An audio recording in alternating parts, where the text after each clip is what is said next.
여러분 안녕하십니까? 김용삼입니다.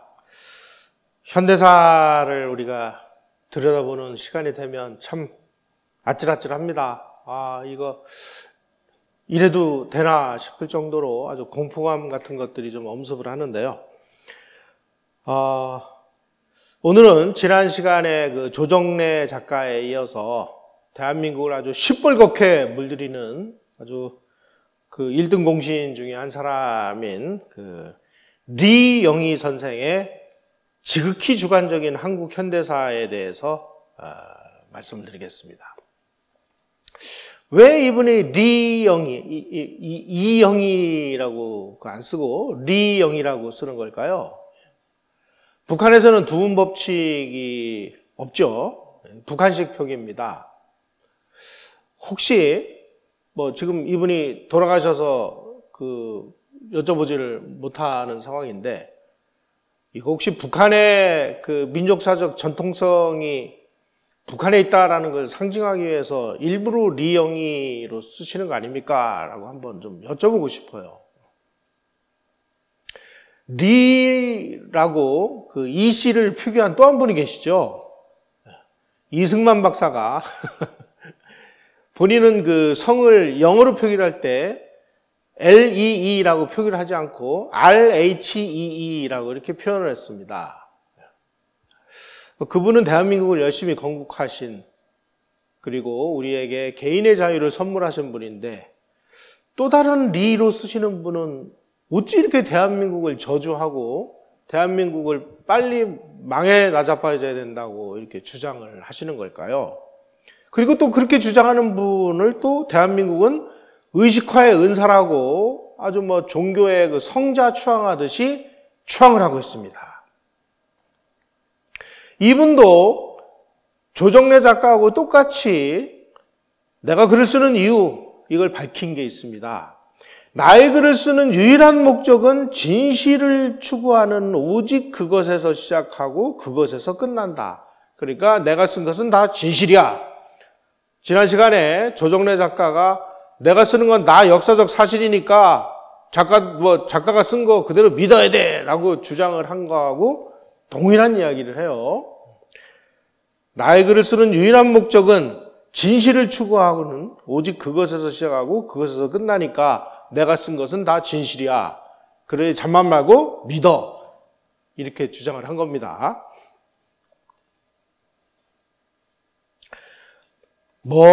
검색을 해보면은 이영희 교수에 대해서 실천하는 지성인이 대한민국 의식화의 은사니 늘 그 이름 앞에 진보적 지식인. 진보적 지식이라는 거는 이 좌익적 지식인, 공산주의를 사랑하는 지식인이라는 뜻입니다, 여러분. 한 시절 대한민국 국민들을 감동시켰다고 하는 전환시대의 논리, 우상과 이성, 베트남 전쟁은 이야기하기도 좀 짜증납니다. 이분은 조정래 씨하고는 달리 좀 일찍부터 이런 그 행위를 하는 바람에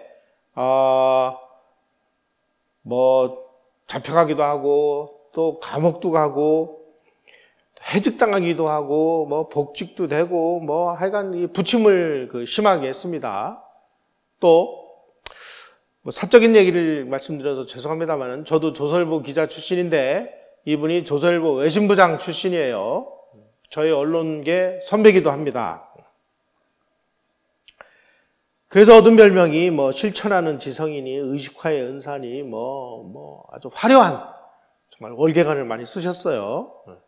뇌출혈로 투병 생활을 하다가 2010년 12월 7일 사망을 해서 광주 5.18 민주화묘역에 안장됐습니다.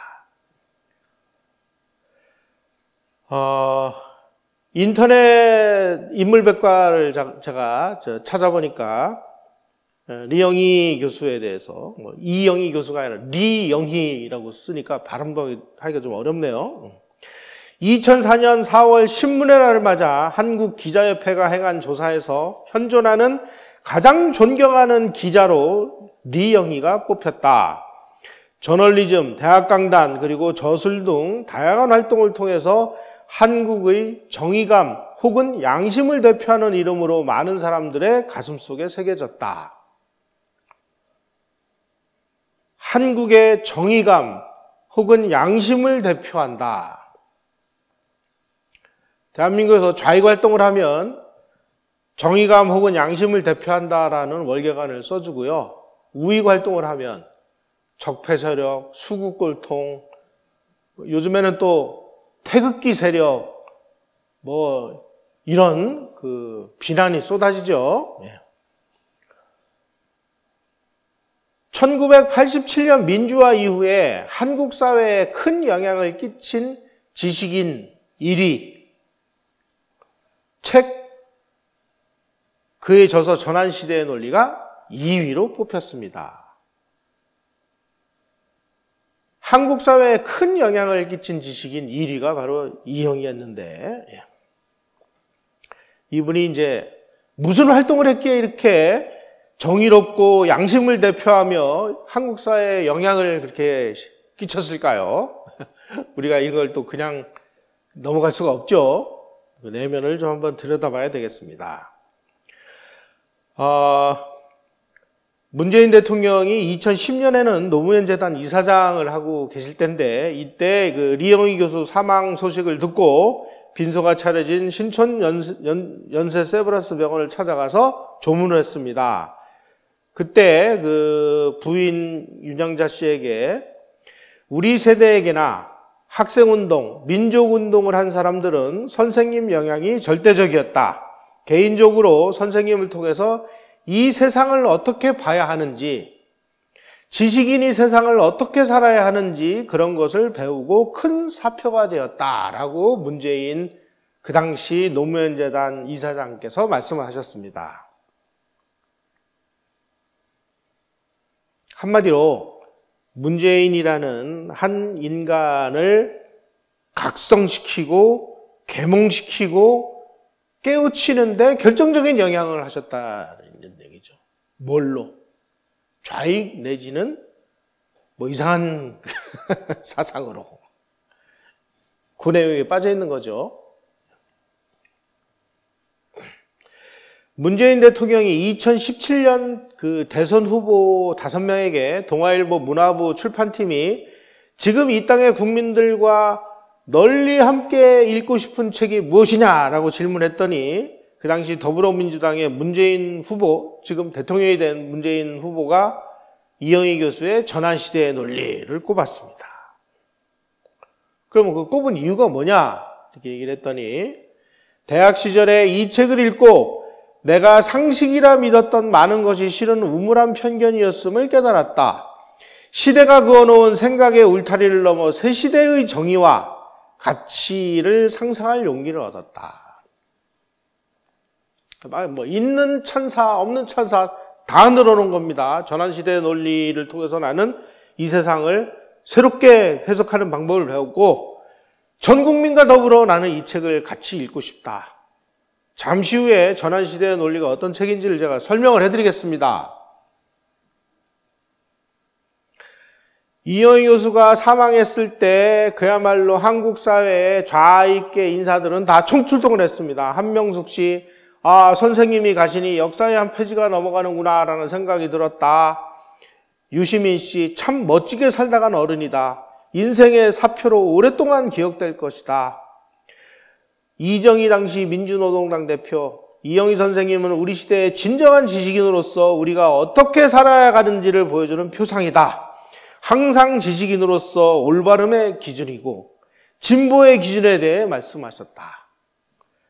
조승수 진보신당 대표, 우리 모두의 큰 스승인 리영희 선생님이 가셔서 매우 가슴 아프다. 민주주의와 평화에 대한 유지를 이어받아 선생님의 뜻을 실현하기 위해 최선을 다하겠다. 선생님의 뜻이 무엇인지도 제가 잠시 후에 말씀을 드리겠습니다. 김두관 당시 경남지사, 한국을 대표하는 언론인이자 지식인, 분단 상황을 극복하고 8억인과의 대화를 통해 중국에 대한 안목도 넓혀주신 분, 이영희 교수가 문화대혁명을 어떻게 미화 찬양을 했는지 제가 잠시 후에 소개를 해드리겠습니다. 장례위원장이었던 백낙천 교수, 고인이 살던 시절은 비록 험난했으나 진실에 열렬히 호응하고 이를 실천하는 젊은이들이 있었던 감격의 시대이기도 했다.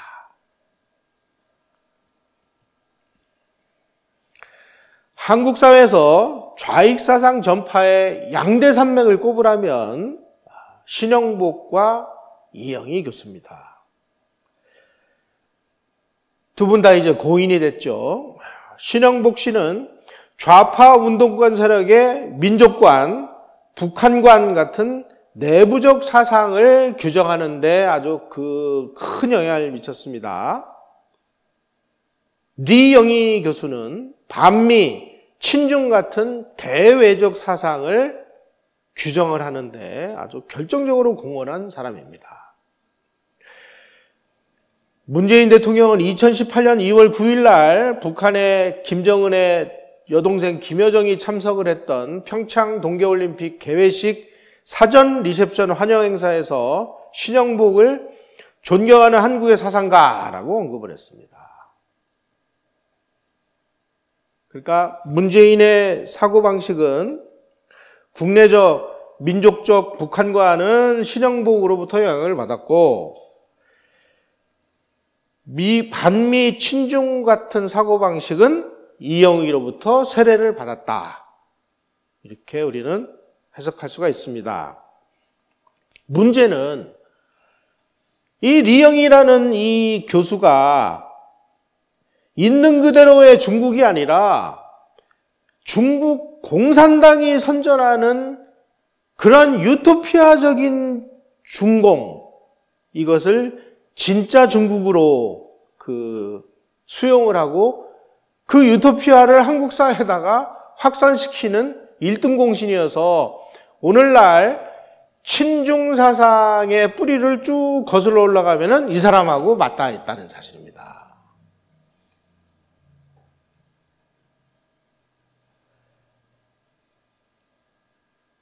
리영이라는 사람이 한국에서 좌파의 우상이 된 이유는 그의 학문적 성취 때문이 아닙니다. 원래 이분은 한국해양대학 출신입니다. 한국해양대학을 나와가지고 저 어디선가 교사를 하다가 6.25가 나니까 그때 영어를 좀 했어요. 이분이 통역장교로 들어가서 육군 소령으로 제대를 했습니다. 그리고 제대하고 나와가지고 언론계로 들어가서 조선일보에서 외신부장까지 지냈어요. 학문적으로 연구할 수 있는 시간은 그렇게 많지가 않습니다. 한국 사회 주사파 이념에 오염되던 1980년대, 90년대에 바로 리영이라는 사람이 한양대 교수라는 직함을 가지고 모택동을 미친 듯이 미화하고 김일성과 북한 체제를 공개적으로 찬양을 하는 모습을 보면서 선생님 말말로 우리 시대의 사표입니다. 열심히 해주십시오. 의식화 연사입니다. 라고 월계관을 씌워줬다는 거예요. 지네가 가고 싶은데 지네가 했다가는 국가보안법으로 잡혀가거든요.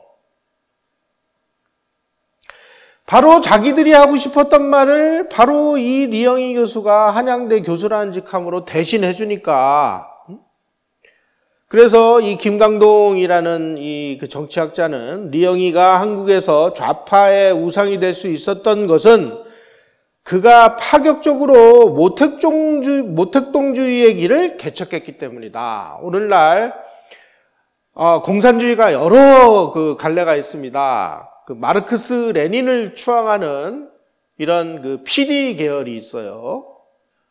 여러분들은 PD 계열 그러면은 PD 계열이 뭐냐 이렇게 얘기하는데, 정통 마르크스 레닌주의, 레닌 공산주의를 따르는 자들이 PD 계열이라고 얘기를 합니다. 왜 PD 계열이라고 얘기하느냐? 마르크스 레닌 공산주의 그러면은 국민들이 경계심을 가지고 가까이 안 가거든요. 그러니까 전부 용어를 물타기를 한 거예요.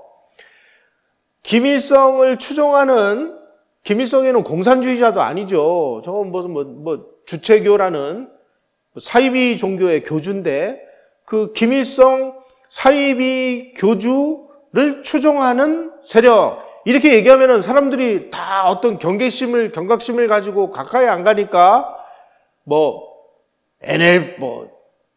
NL이 뭐야? 뭐예요? 김일성 사이비 종교를 추종하는 자들이지. 그 다음에 이제 모택동파가 또 있어요. 모택동파를 창시한 사람을 쭉 가다 보면은 이영희가 나타난다는 뜻입니다. 그래서 의식과의 은사다. 이렇게 월계관을 씌워줬어요.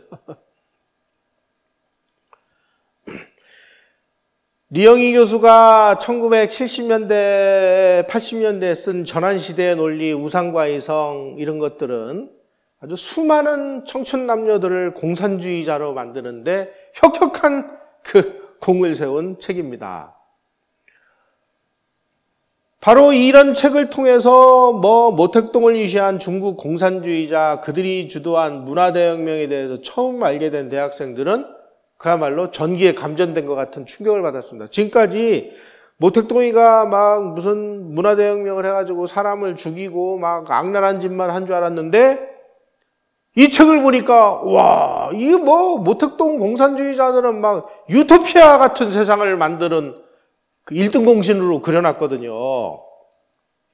그러니까 지금까지 공산당은 악이고 그 공산당을 따르는 무리들은 아주 정말 쳐죽일 놈이라고 생각을 했던 이 반공 사상에 젖어있던 이 청춘 남녀들이 이걸 보고 이게 아니라는데 이러면서 한국 사회의 모택동과 중국 공산주의자들의 어떤 드높은 도덕성, 숭고한 인간애를 지닌 이 시대 최고의 우상으로 모택동을 만들어놨으니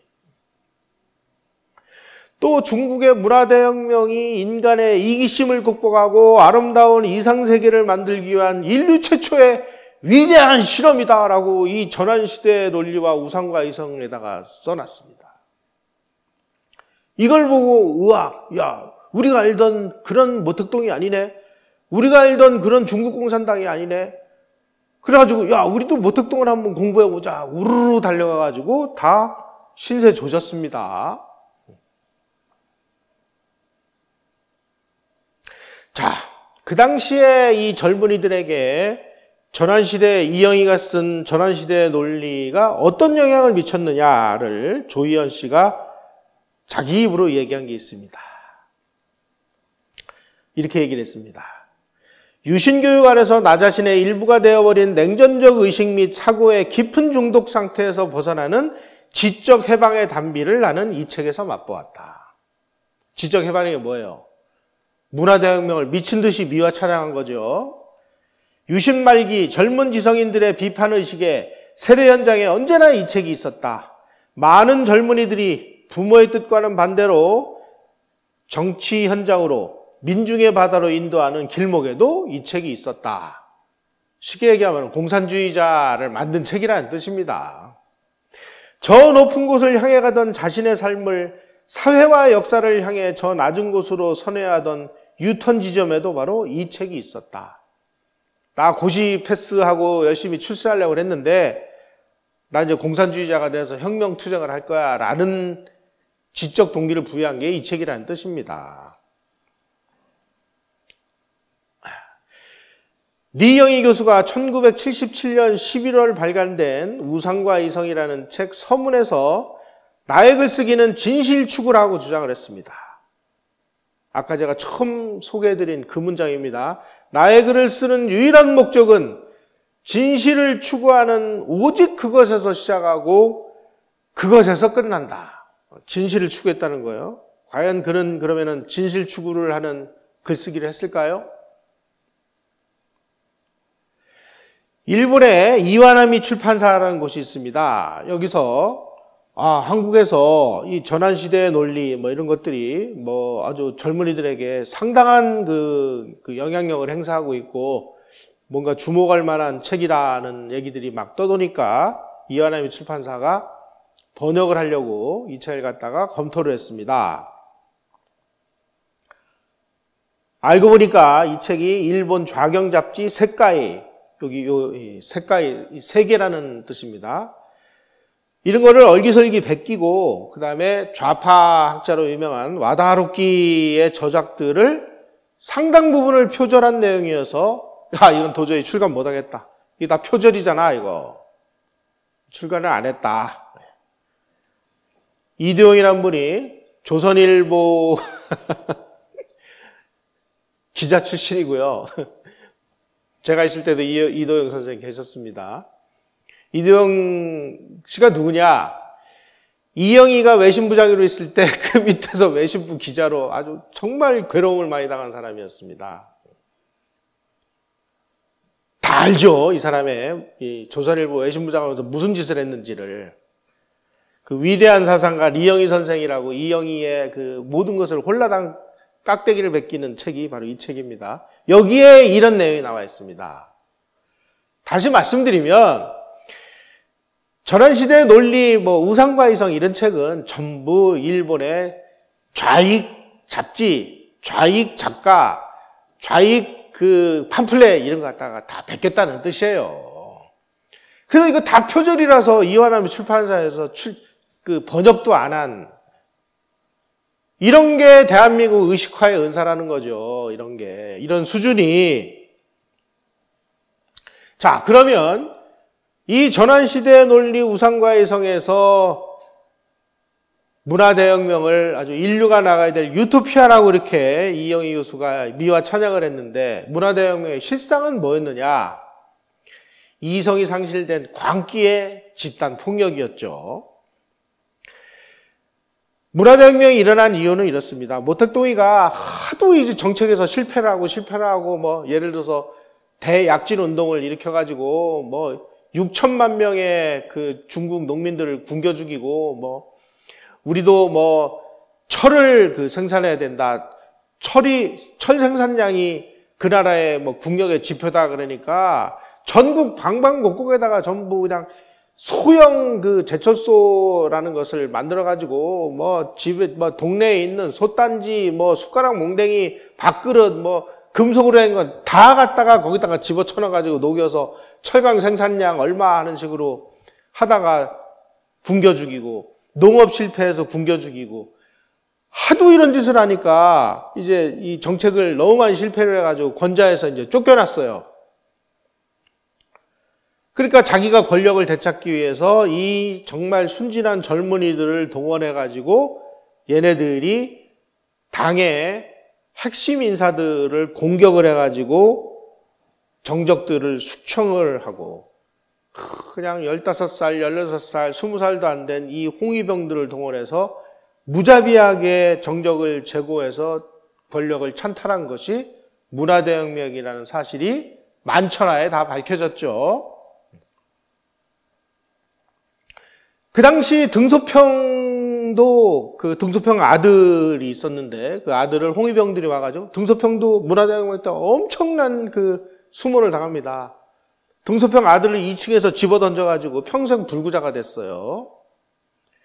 국가주석인 유석이는 재판 절차 없이 이 젊은 15살, 20살짜리 그 애들한테 광장에서 끌려나와가지고 정말 이루 말할 수 없는 수모를 당하고 그 충격으로 죽었습니다. 미국의 역사학자 조너선 스펜스 교수는 문화대혁명 때 수백만 명이 죽었다. 살해된 사람, 자살한 사람, 불구된 사람, 평생 치유되지 못할 정신적 상처를 입은 사람, 기타 등등해서 이런 식으로 그 당시에 국가의 주요 인사들을 젊은 애들이 집단 린치를 가하고 이게 문화대혁명이었다는 거죠.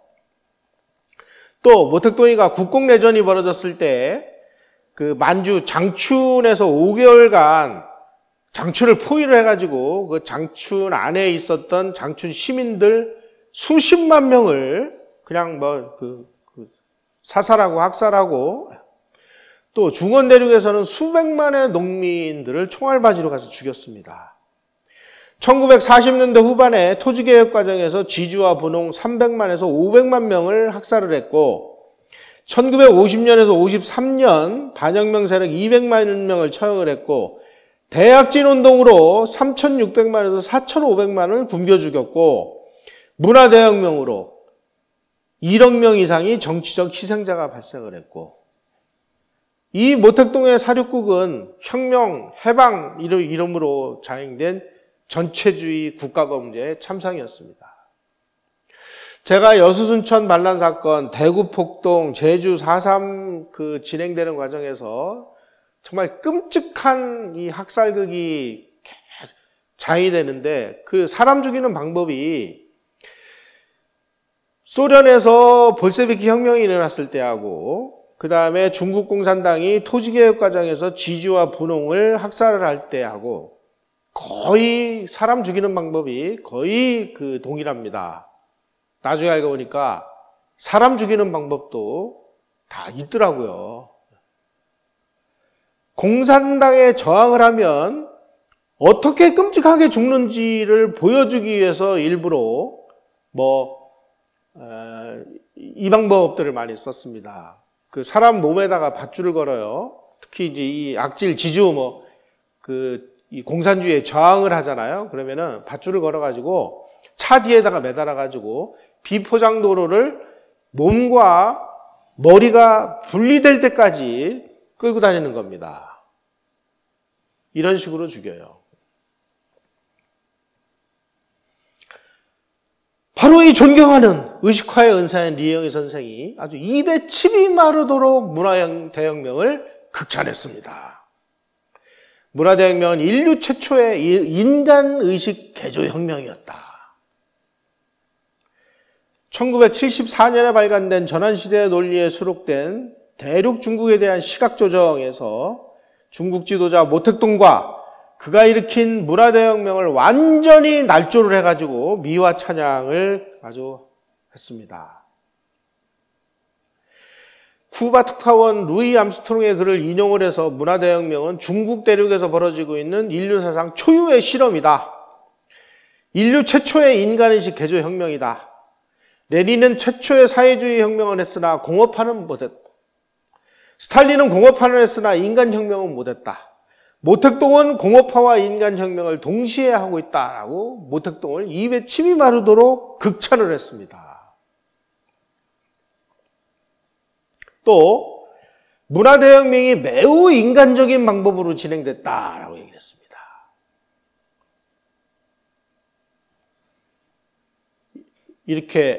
이게 인간적이에요? 이런 게?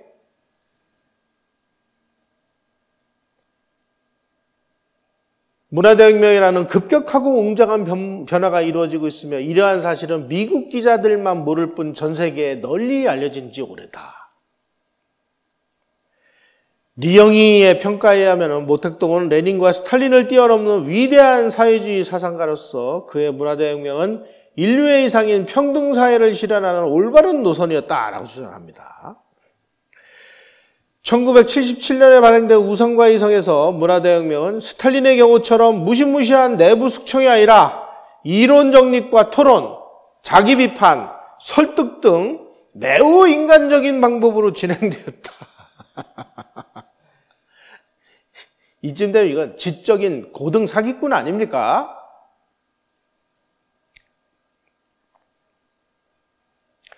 이 사람은 도대체 왜 모택동의 이 대학살극을 알면서도 침묵을 했을까요? 우상과 이성의 서문에 여기에 수록된 24편의 글은 중국 민중의 나날을 살고 있는 모습을 묘사한다. 체제가 다르고 살아온 배경이 다르더라도 거기에도 사람 사는 곳이고 천국도 아닌 반면 지옥도 아니다. 이영희는 객관적인 척했지만 책 내용 모두가 다 중국 공산당의 선전선동물을 그대로 받아서 썼다는 뜻입니다. 문제는 바로 이영희가 이 우상과 이성 전환시대의 논리를 쓸 무렵에 모택동이가 죽어가지고 중국에서도 이 모택동 시대에 무슨 일이 벌어졌는지가 적나라하게 밝혀지던 때였습니다. 그가 저지른 이 야만과 끔찍한 사륙국 정보가 줄줄이 세워나가고 있어서 이 지구상에 있는 사람들은 다 알고 있었습니다. 이영희만 미화 찬양을 했습니다.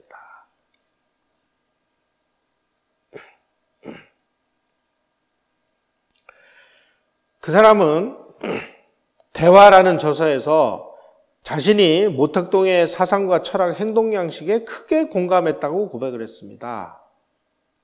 따라서 이 사람의 저작 활동은 지식인의 어떤 성찰적인 활동이 아니라 처음부터 끝까지 대중을 향해서 공산주의 선전선동을 하기 위해서 이 책을 쓴 겁니다. 따라서 지금 중국에서 문화대혁명이 실제로는 이렇게 끔찍한 학살극이 자행됐다는 사실을 다 알면서도 그것들은 일부러 다 언급조차 안 한 것이죠. 이영이라는 사람에게는 사실이 중요한 것이 아니라 사상이 중요했습니다. 공산주의 선전이 중요했습니다.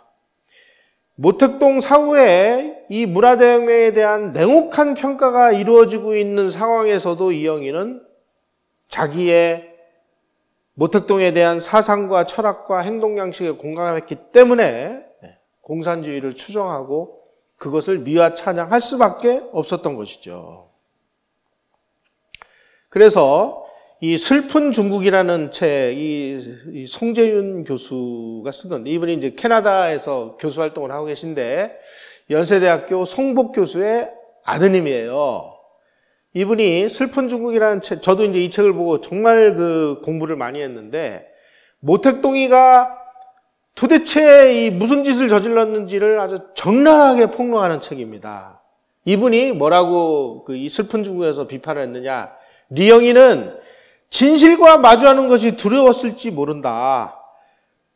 그는 문화대혁명의 전모를 파악하려는 시도를 처음부터 아마 하지 않았을 거다. 그러니까 이런 식의 날조가 가능하지 않았겠느냐. 더군다나 이 슬픈 중국이라는 책에서 정말 충격적인 내용이 있습니다.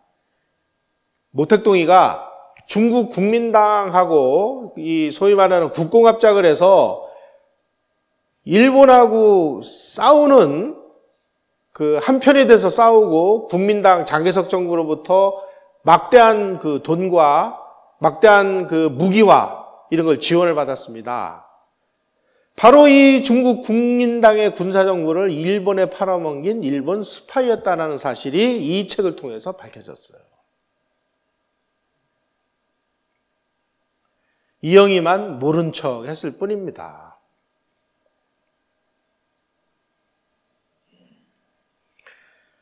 자, 이제 세월이 흘러서 이제 모든 것이 다 들통이 났어요. 다. 자신이 인간개조 혁명이라고 미화 찬양했던 문화대혁명의 참상이 막 있는 그대로 다 밝혀지니까 슬그머니 뭐라고 변명을 했느냐? 이렇게 변명을 했습니다. 내가 문화대혁명 와중에 그것을 보고 쓰고 할 때는 진실의 전모를 다 파악하기가 어려웠다. 더구나 남한 같은 극히 제한된 정보와 자료 속에서는 누구나 그랬다. 누구나 그렇기는요. 자기만 그랬지. 자기만 모택동주의에 빠져가지고 학살한 거 다 속이고 미화 찬양해놓고 이런 식으로 좀 거짓말을 하고 있는 거예요. 도대체 문화혁명이라는 것이 사회주의 혁명에서 어떤 의미를 지니며 왜 필요하며 그것이 운동의 발전 법칙상 어떻게 상호 연관되는가 하는 점을 완전히 파악하기조차 정말 어려웠다라고 2000년에 발간한 대화에서 슬그머니 소위 말하는 면피를 한 거예요. 아니, 그러면 그렇게 전모를 알지도 못하면서 그토록 확신을 가지고 문화대혁명이 뭐 인류가 나가야 될 유토피아 혁명이라고 이렇게까지 미화 찬양을 합니까?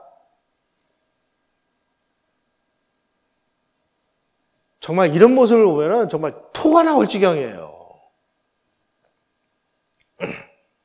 그래서 제가 조정리한테 따지듯이 제가 이영희 교수한테 찾아가서 따졌습니다. 아니 여보시오, 지금 당신이 얘기한 거하고 중국에서 살던 사람, 북한에서 살다 온 사람들이 한 얘기가 180도로 다른데 당신 뭘 근거로 해서 이런 얘기를 했어? 그랬더니 달달달달 떨더니 야, 나 너하고 인터뷰 안 해 하고 인터뷰하다 말고 도망갔어요.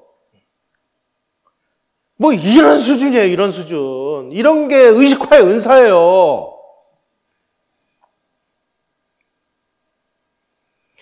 사회주의 동구권이 무너지니까 한국일보에 이렇게 아주 이 전면을 터가지고 뭐라고 또 그 변명을 했느냐. 사회주의 인간형은 실현 불가능하다. 내가 그동안에 사회주의에 대해서 너무 그 과대평가를 했다라고 또 자기 과오를 또 시인을 해요. 시인을 해놓고 가만히 보니까 한국 사회가 점점 더 또 좌회전을 하거든요. 김영삼 정부 막 등장하고 이러면서. 근데 이번에는 또 한겨레 고문, 뭐 논설 고문인가 뭐 한겨레 신문에다가 칼럼을 쓰면서 옛날보다 더 노골적으로 중국을 이제 미화 찬양하다가 이제 다 들통났잖아요. 그러니까 슬그머니 찬양의 대상을 북한으로 바꿉니다. 정말 이 사람은 제가 보기에는 의도적인 사람이에요. 한마디로 얘기하면 국내 친중 세력의 원조는 바로 리영희 선생이에요. 2010년 사망할 때까지 문화대혁명의 사륙국이 전 세계에 그렇게 공개됐음에도 불구하고 자신의 거짓말을 단 한 번도 인정하지도 않았고 자기가 쓴 책을 수정하지도 않았습니다. 운동권 세력이 아직도 반미 친중에 그 열중하는 모습을 보면 이거 한번 꽂히면 그냥 가는 거죠. 이영희와 그의 저작들을 들여다보면 왜 운동권 세력이 지금 뭐 북한을 찬양하고 중국을 입에 침입하도록 찬양하는지, 왜 미국을 이렇게 그토록 저주하는지가 아마 이해를 하실 수 있을 거예요. 한번 꽂히면 바꾸지를 못해요. 그 사람들 아직도 리영희처럼 미국과 일본을 반대하는 반제 민족 해방 혁명의 모델로 모택동을 신처럼 섬기고 있기 때문입니다. 반면에 집권 세력은 이승만 정권은 극도로 혐오하고 중국 공산혁명은 미친 듯이 미화 찬양을 하죠. 이건 논리가 아니고요. 한마디로 얘기하면 종교적 차원의 숭배입니다. 이제 소련하고 동구권이 붕괴되고 뭐 중국이 막 개혁 개방하고 막 난리가 나니까 그래가지고 막 뭐 수십만 수백만 명의 한국인들이 중국에 몰려가가지고 이제 중국에 대해서는 더 이상 이제 뭐라고 그 얘기할 그 상황이 못 되니까 슬그머니 김일성 찬양으로 궤도를 수정을 해요. 뭐라고까지 얘기했는지 아세요? 어쩌면 북한은 하나님 없이도 행복할지 모르겠다.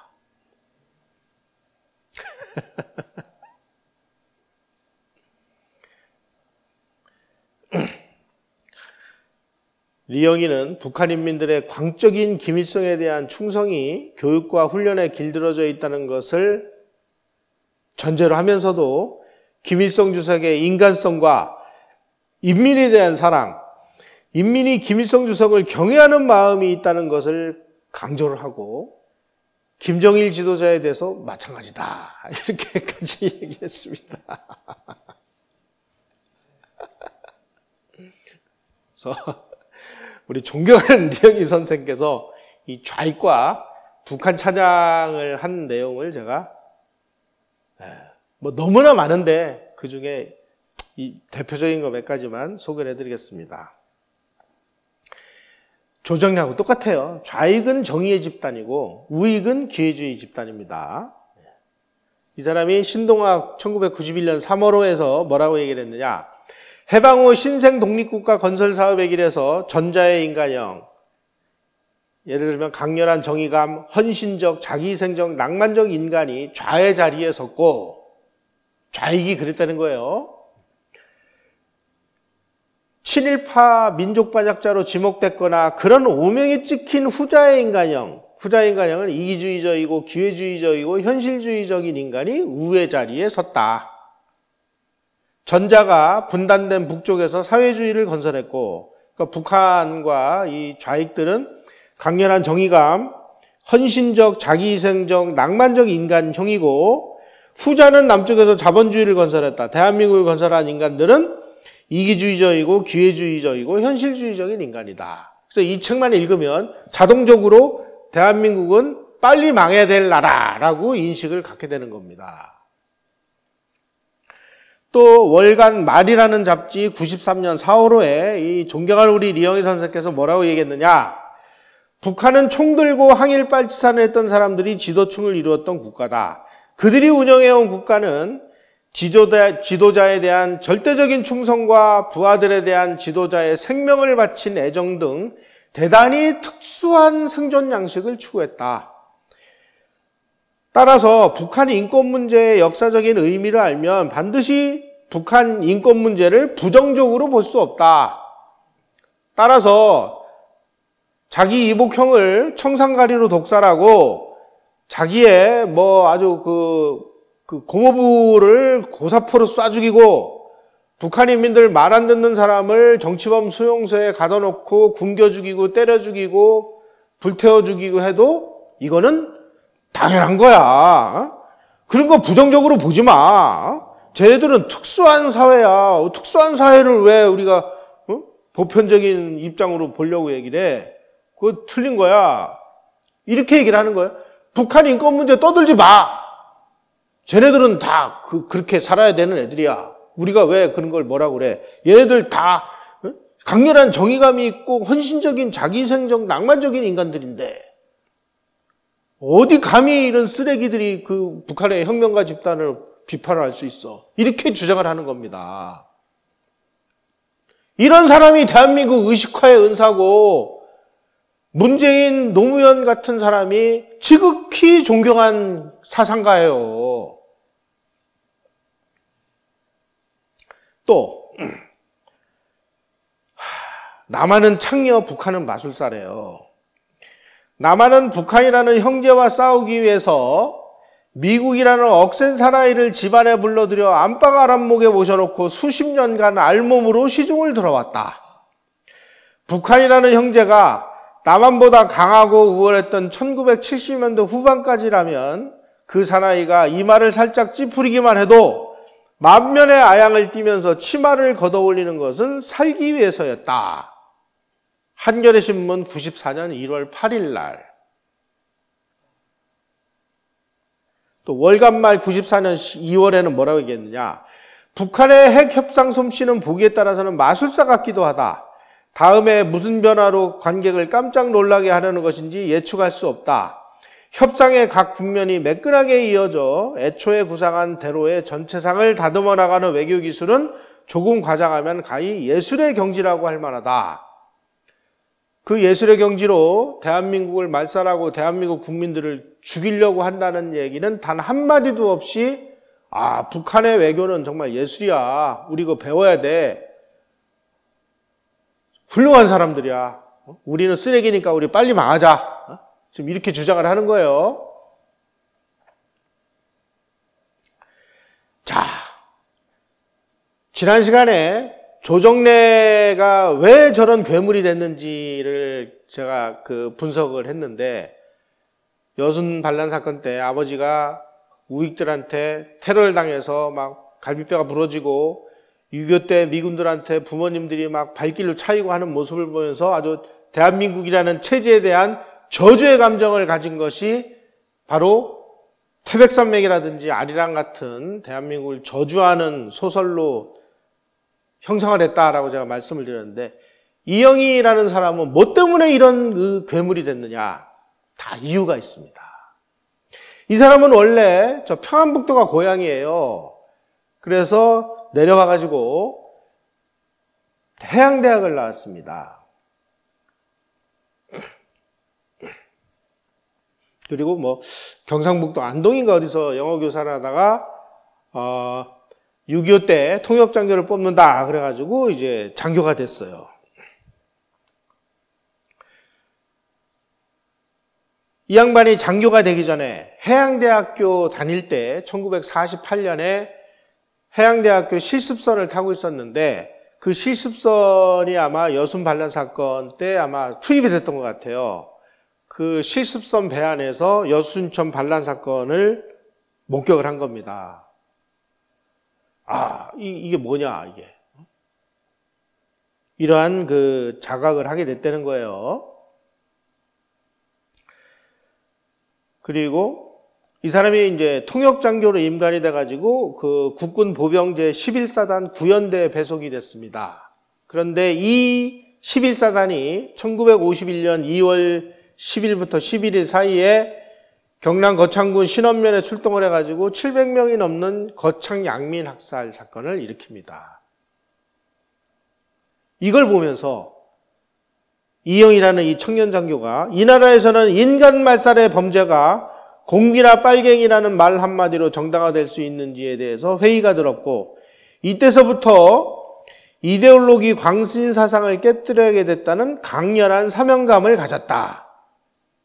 1991년 3월 2일 경향신문에다가 본인이 이렇게 기고를 했습니다. 다시 말씀드리면 거창 양민 학살 사건을 목격을 하면서 이 청년 장교 리영희는 공산주의와 모택동 사상과 마르크스의 세례를 받았다는 뜻입니다. 내 인생에 있어 전반적으로는 모택동에게 영향받은 바 크지만 군대 시절 막스 접하게 된 게 가장 중요한 계기였다라고 월간경향 88년 8월호에 실토를 합니다. 그러니까 장교 시절에 모택동, 마르크스, 공산주의 이런 것들을 받아들였다는 뜻입니다.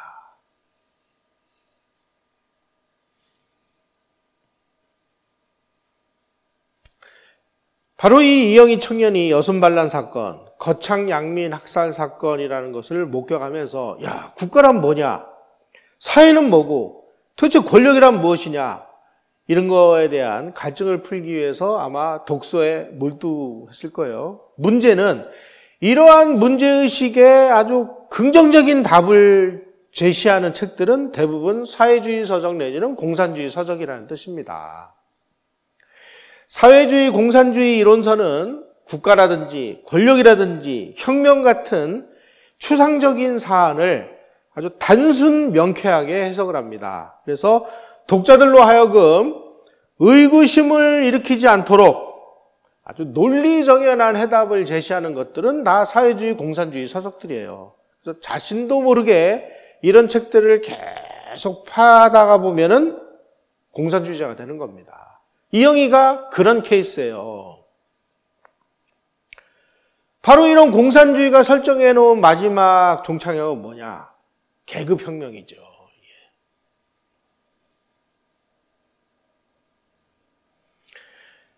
바로 이렇게 이영희의 전환시대 논리라든지 우상과 이성, 기타 등등의 저작을 읽고 공산주의자 내지는 모택동주의자, 마르크스 레닌주의자가 된 사람들이 모여가지고 쓴 책이 해방전후사의 인식이라는 건데,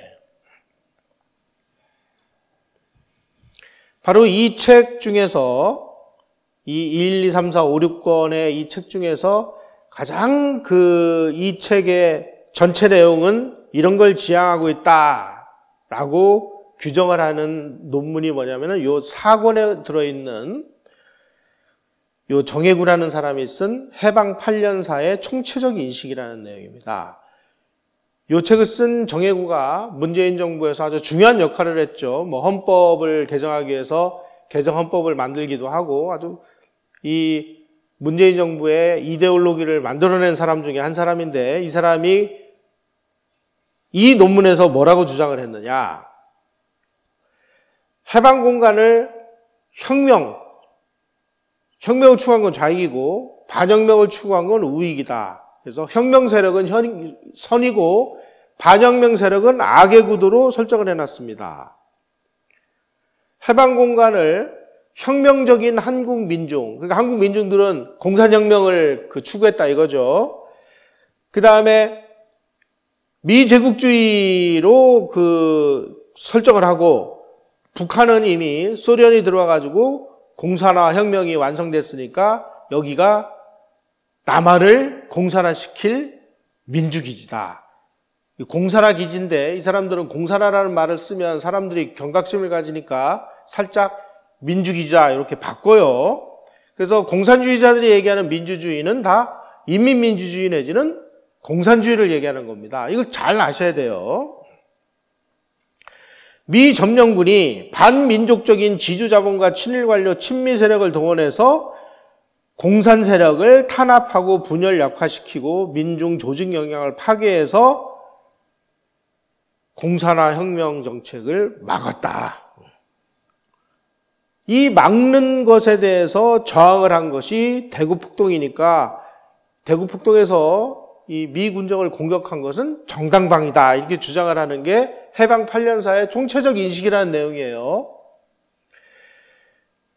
박헌영이가 스탈린으로부터 야 너희들 미군 공격해 라는 지령을 받고 돈까지 받고 슬로건까지 받아가지고 와서 폭동을 일으킨 사실에 대해서는 전혀 얘기를 안 합니다.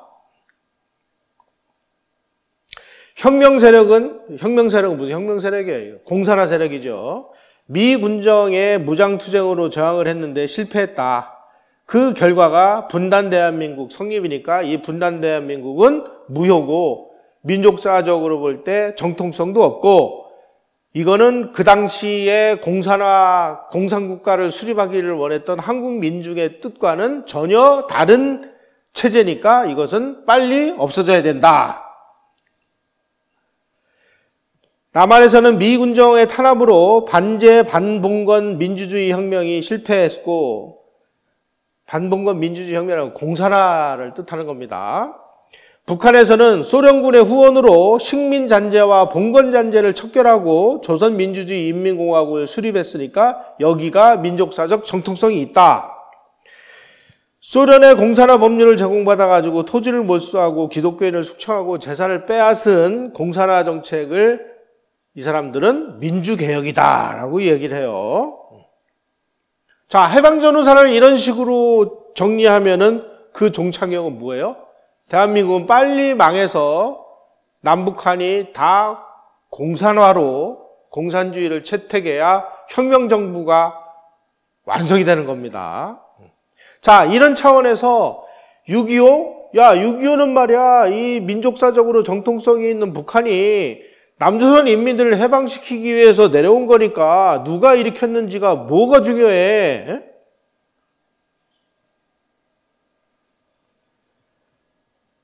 남한의 반혁명 반민족 정권과 북한의 혁명적 민족적 정권이 군사적으로 충돌한 숭고한 행위인데 무슨 남침은 무슨 남침이야. 숭고한 행위지.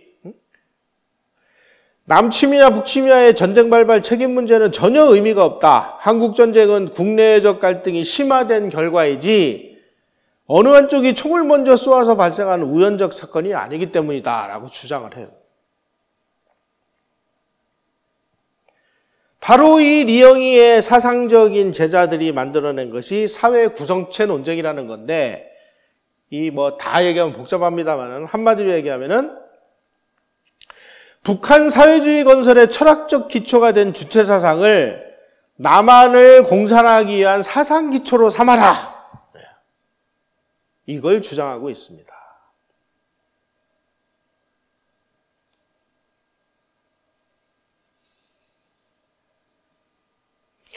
사회구성체 논쟁이 주장하는 한국 사회는 미제국주의가 지금도 지배하고 있는 식민지입니다. 그래서 이 사람들은 일제시대라고 안 하고 일제강점기라는 용어를 만들어요. 왜 그러냐? 일제강점기를 미군이 대체했기 때문에 지금은 미제강점기예요. 그래서 항상 얘네들은 미군 강점, 50 몇 주년, 민족 자주 선포대회 이렇게 주장을 해요.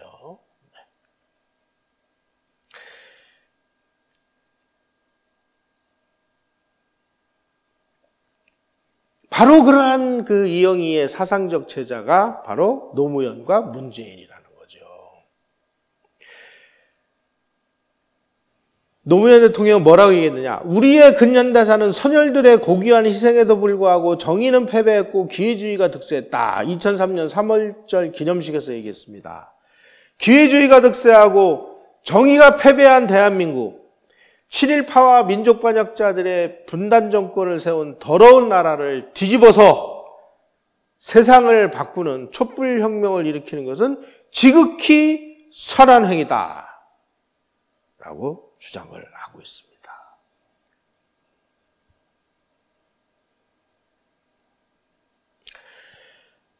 바로 이러한 리영이를 뿌리로 하는 좌익들이 주장하는 해방공간, 문화대혁명, 공산주의 이야기는 좌익이나 공산주의자나 모택동주의자나 북한 정권이 주장하는 선전 팜플렛을 그대로 옮길 뿐인 것이지 사실이나 사료로 전혀 입증되지 않는 허구입니다.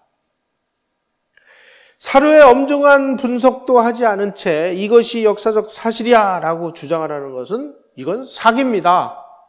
아주 지적인 고등 사기입니다.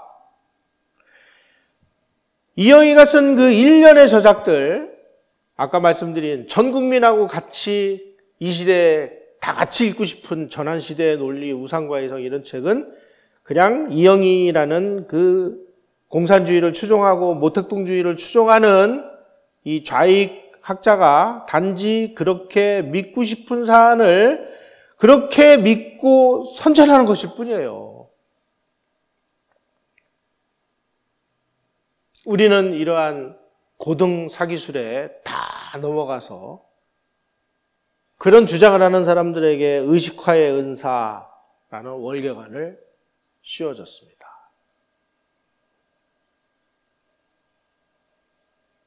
이 방송을 보는 대한민국 국민 여러분, 이제 우리는 이러한 고등 사기술의 최면에서 깨어날 때도 되지 않았습니까? 어떻게 해야 되는 걸까요? 아직도 이 사람이 의식화의 은사라고 그렇게 믿으십니까?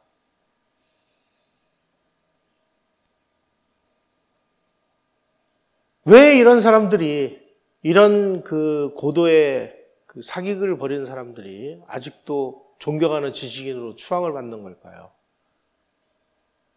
우리가 이런 걸 바로잡지 못하면 대한민국은 온전할 수가 없습니다. 우리의 모든 지식세계, 지성세계, 사리분별을 판단할 수 있는 판단력은 다 썩어 문드러졌습니다. 이러고도 이 나라가 제대로 지탱할 수 있을지에 대해서 저는 요즘에 정말 솔직히 말씀드리면 정말 희망이 없어요. 어떻게 해야 될지. 이런 얘기하면 뭐 무슨 법률을 만든대요. 자기네들하고 다른 이야기를 하는 사람들은 전부 법으로 잡아다가 재갈을 물리고 감옥에 쳐넣겠대요. 이런 얘기를 이런 공간에서 할 시간도 이제 얼마 남지 않은 것 같습니다. 그래서 여기 와서 제가 이렇게 참 목이 아프도록 떠들고 있는데 과연 이런 것들이 어떤 성과를 낼 수 있을지에 대해서 저도 잘 모르겠습니다. 오늘은 우울한 마음으로 집으로 돌아가겠습니다. 고맙습니다.